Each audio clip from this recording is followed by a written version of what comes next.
So the way that Feynman opens this lecture is by talking about one of the biggest issues with QED as it stands today. But in order to understand what he's even talking about, we need to understand what N, J, M, and E mean. So N and J are these quantities that he references in earlier lectures, and some of the definitions he gives for them are that J is the amplitude of coupling between an electron and a photon. But then he also says that J is kind of akin to the charge of an electron. So we have these two unrelated, seemingly unrelated definitions that go together. And then he states in this lecture that N is the rest mass of an ideal electron. And he uses these numbers, J and N, in all of these different calculations that he's been talking to up until this point. And so we can see that J is kind of like charge of an electron, which we know to be E. And N is kind of like the mass of an electron, which we know to be M. And so we know that J and E are related and N and M are related. So what's the difference? Well, the difference between N and M. N, as he states, is the rest mass of an ideal electron, meaning an electron that goes from point A to point B with no fancy or weird stuff in the middle, just straight path.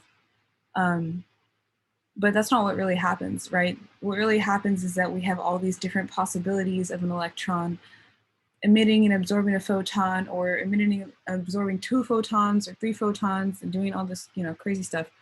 And we have to factor all that into account when we calculate the actual observed value of, or when we talk about the actual observed value of the electron, observed mass of the electron, which is M.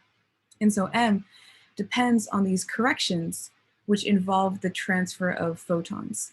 But the transfer of photons itself involves J, because J is the amplitude that such a transfer will occur. So M depends on J, right?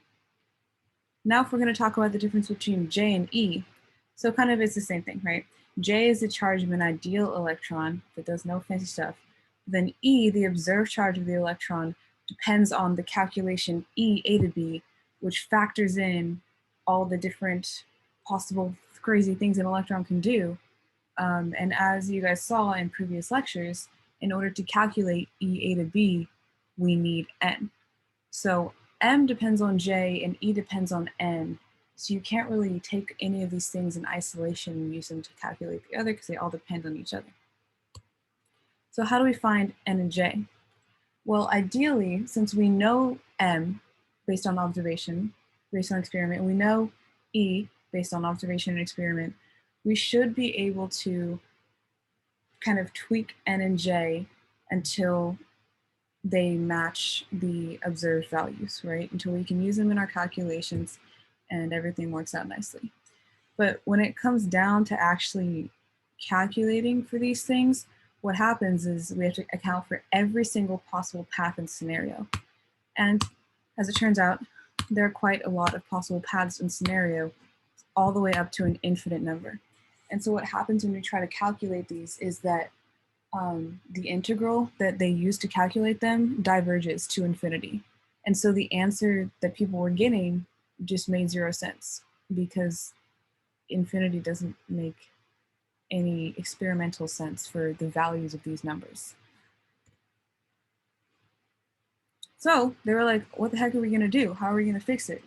And someone was, you know what we like here in math? We like canceling and we like simplification. So they started using this method that has a lot of canceling and simplification called renormalization. And the way that this works is very complicated and I don't fully understand it. But I know that it involves simplifying very complicated interactions like the one you see here on the left, and sort of saying, well, okay, that stuff is kind of crazy, but it doesn't really always happen all the time. And the probability of that happening is really, really low. So we're just gonna kind of talk about this thing on the right here, which is a lot easier to deal with mathematically. And so we talked about before how you need to account for an infinite number of scenarios when you're making these calculations. And it turns out if you stop before infinity and you ignore all the ones that have a really, really low chance of happening, you actually get a legitimate number that you can use to calculate. And the more situations you take into account and the closer to infinity you stop, the more accurate your values are. But there are, as you will see, some issues with this process. So one of the biggest issues with QED is mathematical self-consistency, which basically means that in order for a theory to be mathematically self-consistent, it has to not produce any contradictions or anomalies, right? So we ask ourselves, does QED produce any contradictions or anomalies? And you think, okay, well, it has this weird infinity thing, which doesn't really make any sense, but we fix that with renormalization. But then in his lectures, Feynman really doesn't seem to like renormalization. He's like, personally, I believe that renormalization is not mathematically legitimate. And so we're like, okay, so is this theory mathematically self-consistent? Can we prove this theory is mathematically self-consistent? The answer is my yes. It is no. Which is sad because Feynman said he doesn't think this is real. So basically, the process that this theory depends on in order to find legitimate numbers that we can use to calculate legitimate values for n and j, this renormalization process might not even be legitimate mathematically.